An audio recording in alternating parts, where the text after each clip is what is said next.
ಬಗ್ಗೆ ನಾವು ಪ್ರಸ್ತಾಪವನ್ನು ಮಾಡ್ತೇವೆ ಅಂತ ಹೇಳಿತ್ತು. ಅದರಲ್ಲೂ ಪ್ರಮುಖವಾಗಿ ನಿಮ್ಮ ಹೆಸರೇ ಇತ್ತು, ನರೇಂದ್ರ ಸ್ವಾಮಿ ಅವರು, ಬಂಗಾರಪೇಟೆ ನಾರಾಯಣಸ್ವಾಮಿ ಮತ್ತು ನೀವು.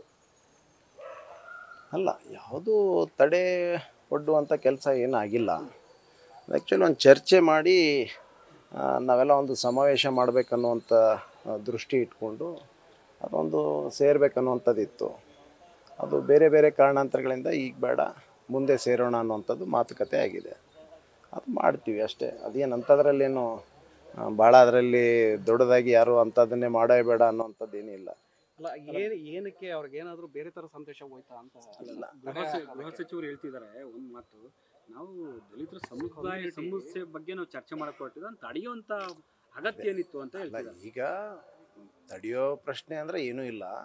ಈಗಾಗಲೇ ನಾವು ಗೃಹ ಸಚಿವರು ಹೇಳಿದಾಗೆ ಕೂತ್ಕೊಂಡು ಸ್ವಲ್ಪ ಆಗುವುದು ಹೋಗುವ ಬಗ್ಗೆ, ಸಾಧಕ ಬಾಧಕಗಳ ಬಗ್ಗೆ, ಇದ್ರ ಬಗ್ಗೆ ಎಲ್ಲ ಕೂಡ ಸವಿಸ್ತಾರವಾಗಿ ಕೆಲವು ಅನೇಕ ಸಮಸ್ಯೆಗಳು SC ST ಜನಾಂಗದ್ದು ಸಮಸ್ಯೆಗಳು ಆಗ್ತಾ ಇದ್ದಾವೆ. ಅದ್ರ ಬಗ್ಗೆ ಎಲ್ಲ ಚರ್ಚೆ ಮಾಡಿ ಅದನ್ನೆಲ್ಲ ಕೂಡ ಒಮ್ಮೆ ಒಂದು ಸಮಾವೇಶ ಕೂಡ ಮಾಡಿ ಮುಖ್ಯಮಂತ್ರಿಗಳಿಗೆ ಅದನ್ನೆಲ್ಲ ಕೂಡ ಸ್ವಲ್ಪ SC ST ಅಭಿವೃದ್ಧಿ ಪೂರಕವಾದಂಥ ಕೆಲವು ವಿಚಾರಗಳನ್ನೆಲ್ಲ ಕೂಡ ಪ್ರಸ್ತಾಪ ಮಾಡಲಿಕ್ಕೆ ನಾವು ವಿಚಾರ ಮಾಡಿದ್ವಿ. ಅದು ಮಾಡ್ತೀವಿ, ಮುಂದಾದರೂ ಮಾಡ್ತೀವಿ. ಅಂಥದ್ದೇನು ಬೇರೆ ಥರ ಅರ್ಥ ಕೊಡ್ತಾ ಅಂತ?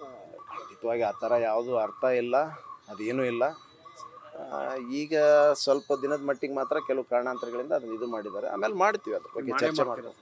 ಹೈಕಮಾಂಡು ಅಲ್ಲಲ್ಲ, ಹೈಕಮಾಂಡು ಏನು ಮಾಡಬೇಡ ಅನ್ನೋಂಥದ್ದು ಅಂಥದ್ದೇನು ನಮಗೇನು ಆದೇಶ ಇಲ್ಲ. ಅದನ್ನು ಕೆಲವು ಕಾರಣಾಂತರಗಳಿಂದ ಇದಾಗಿದೆ, ಮತ್ತು ಮಾಡ್ತೀವಿ. ಅದನ್ನ ಟೈಮ್ ನೋಡ್ಕೊಂಡು ಮಾಡ್ತೀವಿ, ಮಾತಾಡ್ತೀವಿ. ಚರ್ಚೆ ಆಗಬೇಕಾಗಿದೆ ಅಷ್ಟೇ, ಭಾಳ ದೊಡ್ಡದೇನು ಇದರಲ್ಲಿ ಏನು ಬೇರೆ ಸೀಕ್ರೆಟು ಬೇರೆ ಥರದ ಪೊಲಿಟಿಕಲ್ ಡೆವಲಪ್ಮೆಂಟ್ ಯಾವುದೂ ಇಲ್ಲ. ಇದನ್ನು ಖಂಡಿತವಾಗಿ ಕೂಡ ಕೆಲವು ಸಾಧಕ ಬಾಧಕಗಳು ಮತ್ತು ಏನು ಮುಂದೆ ಯಾವ ರೀತಿ ದಲಿತರ ವಿಚಾರ ಬಗ್ಗೆ ಅನೇಕ ಇವತ್ತು ಕೆಲವು ದಲಿತರಿಗೆ ಎಲ್ಲೋ ಒಂದು ಕಡೆ ಬಾಬಾ ಸಾಹೇಬ್ ಅಂಬೇಡ್ಕರ್ ಬಗ್ಗೆ ಈ ರೀತಿ ಕೆಲವು ಅವಹೇಳನಕಾರಿಯಾದಂಥ ಕೆಲವು ಭಾಷಣಗಳು, ಅವ್ರ ಬಗ್ಗೆ ಭಾಳ ಕೆಟ್ಟದಾಗಿ ಮಾತಾಡ್ತಾ ಇದ್ದಾರೆ. ಇದನ್ನೆಲ್ಲ ನಾವು ಯಾವ ರೀತಿ ಅದಕ್ಕೆ ಕೌಂಟರ್ ಕೊಡ್ಬೇಕನ್ನೋಂಥ ರೀತಿಯಲ್ಲಿ. ನೀವು ಸೀಕ್ರೆಟ್ ಏನಿಲ್ಲ ಅಂತೀರಿ, ಈ ಸೀಕ್ರೆಟೇ ಎಲ್ಲೋ ಒಂದ್ ಕಡೆ ಅಧ್ಯಕ್ಷರಿಗೆ ಬೇರೆ ತರ ಸಂದೇಶವನ್ನು ಕೊಟ್ಟಿದೆ. ಹಾಗಾಗಿ ಯಾವುದೂ ಇಲ್ಲ, ಆ ಥರ ಅವ್ರ ಮೂಲಕ ಏನೂ ಇಲ್ಲ, ಅಂಥದ್ದು ಯಾವುದೂ ಇಲ್ಲ, ಯಾವುದೂ ಬ್ರೇಕು ಇಲ್ಲ, ಯಾವುದೂ ಇಲ್ಲ. ಅದೇನು ಚರ್ಚೆ ಮಾಡಲಿಕ್ಕೆ ಏನು ಸಮಸ್ಯೆ ಇಲ್ಲ. ಈಗ ನೆಕ್ಸ್ಟು CLP ನಲ್ಲಿ ಈ ವಿಚಾರವನ್ನು ಪ್ರಸ್ತಾಪ ಮಾಡ್ತೀರಿ ಸರ್? ಇಲ್ಲ, ಅದೇನು CLP ಯಲ್ಲಿ ಮಾತಾಡುವಂಥದ್ದು ಅಗತ್ಯ ಏನಿಲ್ಲ. ಶಾಸಕರು ಸಚಿವರಿಗೆ ಸಂಬಂಧ ಅಲ್ಲ, ನಾವು ಸುಮ್ಮನೆ ಕೂತ್ಕೊಂಡು ನಮ್ಮ ಶಾಸಕರ ಕೆಲವು ವಿಚಾರದಲ್ಲಿ SC ST ಜನಾಂಗದ ಬಗ್ಗೆ ಮಾತಾಡ್ಲಿಕ್ಕೆ ಅದನ್ನೇನು ಪ್ರಸ್ತಾಪ ಮಾಡ್ಬೇಕಂತೇನಿಲ್ಲ. ಯಾವಾಗ ಬೇಕಾದ್ರೂ ಸೇರ್ತೀರಿ? ಅಲ್ಲ, ಮಾತಾಡ್ಲಿಕ್ಕೆ ಏನು ತೊಂದರೆ, ಮಾತಾಡ್ಬೋದು. ಅದು ಸ್ವಲ್ಪ ಹಿನ್ನಡೆ ಅಂತ ಅನಿಸ್ತದೆ ಸರ್, ಯಾಕಂತಂದ್ರೆ ಅದು ಯಾವುದು ಹಿನ್ನಡೆ ಇಲ್ಲ, ಏನೂ ಇಲ್ಲ, ಅಂಥದ್ದು ಏನೂ ಆಗಿಲ್ಲ. ಖಂಡಿತವಾಗಿ ಚರ್ಚೆ ಯಾವಾಗ ಬೇಕಾದರೂ ಮಾಡ್ಬೋದು, ಅದ್ರ ಬಗ್ಗೆ ಏನು ತೊಂದರೆ. ನಿಮ್ಮ ಸಭೆ ಕ್ಯಾನ್ಸಲ್ ಆದ ನಂತರ ಒಕ್ಕಲಿಗರ ಸಭೆ ಕೂಡ ಮಾಡಿಲ್ಲ. ಯಾವುದು ಸಭೆ, ನಾವೇನು ಅದನ್ನೇ ಸಭೆ ಮಾಡಿ ಏನು ಪೊಲಿಟಿಕಲ್ ಇದೇನಿಲ್ಲ, ಅದರಲ್ಲಿ ಏನು ಪೊಲಿಟಿಕಲ್ ಮೂಮೆಂಟ್ ಆಗುವಂಥ ಯಾವುದೂ ಸಭೆಗಳಲ್ಲ. ನಮ್ಮ ಸಾಧಕ ಬಾಧಕಗಳ ಬಗ್ಗೆ ಚರ್ಚೆ ಅಷ್ಟೇ. ನೀವೆಲ್ಲ ಒಟ್ಟು ಸೇರ್ತಾ ಇದ್ದಿದ್ದಕ್ಕೆ ಸಚಿವರು, ದಲಿತ ಸಚಿವರು, ನಾನು ಭಾಳ ಸ್ಪಷ್ಟವಾಗಿ ಹೇಳ್ತಾ ಇದ್ದೀನಿ, CM ವಿಚಾರ ಅದು ಯಾವುದು ಬರೋದೇ ಇಲ್ಲ, ಅದ್ರ ಪ್ರಶ್ನೆನೇ ಇಲ್ಲ. ಅದು ಈಗ ಮಾತಾಡೋದು ಅಪ್ರಸ್ತುತ. ಏನೇ ಇದ್ದರೂ ಕೂಡ ಎಲ್ಲ ವಿಚಾರಗಳು ನಮ್ಮ ಪಕ್ಷದಲ್ಲಿ ಹೈಕಮಾಂಡ್ ತೀರ್ಮಾನವೇ ಅಂತಿಮ ತೀರ್ಮಾನ.